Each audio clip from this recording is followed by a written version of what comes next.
So coming in at the number 5 spot on my list, building at the end of the game is absolutely mandatory. If you do not build end game, you're not building bases, there is a very high chance you're going to lose. And this is quite obvious, right? I didn't want to put it on the list because it's so obvious. Of course you have to build at the end of the match, but it is incredible how many people don't build. There are so many matches where I'm the only guy building a base. The circle's so small, there's 5, 6 left, and I'm the only guy sitting there in a base. Everyone else is creeping around and hiding behind trees, which sometimes can work, but for the majority of the time, you're gonna lose. All I have to do is shoot that tree, RPG that tree, and your cover is gone, and you're dead.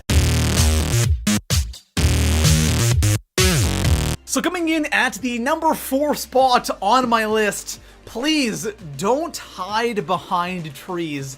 This is one of the most common things you see at the end game in Fortnite. It is unbelievable how many people hide behind trees, and it is literally suicide if you're gonna go and hide behind a tree, because when it gets down to me 5, 4, 3 people or 2 people left, and you're there hiding behind a tree while somebody else is in a base, you're dead. You're gonna lose, because all I have to do, if I'm in the base, all I have to do is shoot that tree a couple of times with my gun, it disappears, and you are completely exposed. If they have an RPG or a SCAR, you're screwed. Now obviously there's gonna be those games where something might have gone horribly wrong and all you have for cover is a tree. Now that's totally okay, but if your strategy for winning games or trying to, get in that top 5, top 10 is by running around and hiding behind trees, it's one of the worst things you could possibly do. And you know what? I completely understand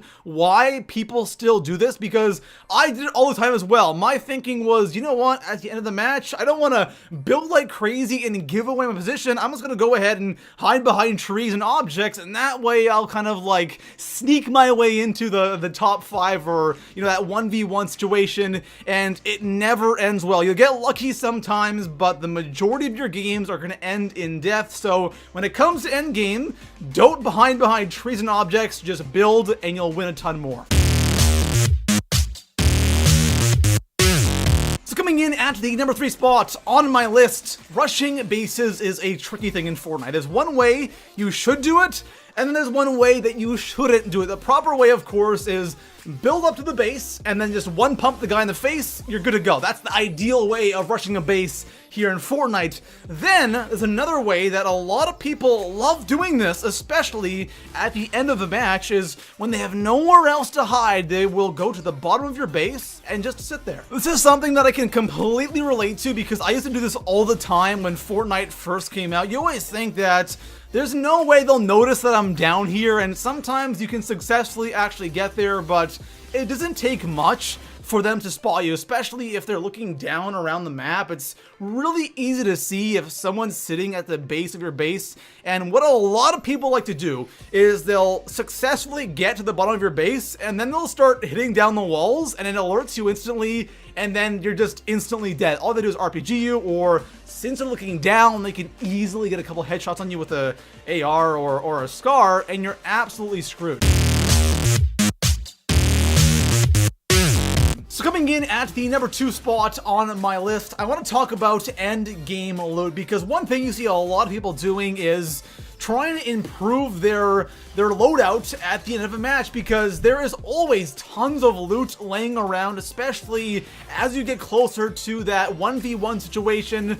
There's just loot all over the place. There's gold scars everywhere. There's chug shields, medkits, anything you would need. It is lying all over the map because people are kind of scared to go out. But those who do will go and try to improve their loadout, and they become easy targets. And this can be challenging because we all find ourselves in those matches where we don't really have the best loot, right? You're not going to get great loot every single game, and there are games where you're in that top 5 situation and you have a white AR or a green AR, and it's so tempting to go out and loot, but that's a really bad idea. I find that towards the end of the game, people are so crazy for loot, they'll actually run into the storm to get loot, and running into the storm at the end of the game is such a bad idea because it takes so much of your health so quickly, but people don't care. They will run right into the storm and they will take all that damage, maybe for some ammo or a scar. And of course, sometimes you might be out of options and that's the only thing you can really do. But if you have bad weapons, you don't need to go out there and replace them. You're probably good with what you have. If you're building, if you're doing all that stuff, you should be fine. You don't have to go crazy for the loot end game, and there's probably going to be an opportunity to grab something as you're moving. So don't go crazy for loot end game, guys. It's not a big deal. You can win with what you have. Coming in at the #1 spot on my list, this definitely isn't the most important thing when it comes to winning a game. That belongs to building, but this is something that is still very important, and it's kind of underrated. It kind of surprises me how important it actually is, and I don't think about it all that much, and that's the RPG. I think the RPG is the king of endgame, and I think if you have an RPG, you have a significant advantage over everybody else, especially if you have the gold RPG, because then you can really kill people with it. The blue and purple are all right. The blue is actually really bad with killing people, but the gold, my gosh, this thing absolutely wrecks. And if you can manage to get an RPG, if you can manage to get good positioning with your base, you should have absolutely no problem winning. Most of the time though, at the end of the game, we're just not gonna have RPGs. You just don't get them all that often. The only time you really get them is you get really, really lucky and you get them from a chest, or you happen to kill somebody and they have an RPG, but even then, the chances of getting one are still incredibly slim. Now, the one thing that I do notice when playing is when you want to get a gold RPG, the best way to do it consistently every single game is wait kind of towards the end of the game. Not like really, really towards the end when you're like top 5 or like when the circle is really small, but as the circle is kind of getting smaller and smaller, 2 supply drops will start spawning in at once. Those, I find, always drop either gold scars, gold RPGs, and sometimes gold snipers, but most of the time I'm always getting gold RPGs from those, and it's perfect because it's just before you really want to establish yourself in an area with your base, so you have time to do this if you want, but even then, it can be very, very tough. But if you do get one, again, it's so good, it's so powerful, and if you have that height advantage, you have that base, and you're raining down on people, you're just unstoppable. It's crazy powerful. So there we have it, guys. That is going to conclude today's top 5 video, and I really recommend following all these things if you're struggling to win. Again, the most important thing is building. If you build endgame, I promise you guys are going to get a ton more wins. Besides that, guys, if you haven't already, drop a like, subscribe for more Fortnite top 5s, and I'll see you guys in the next one. Peace out.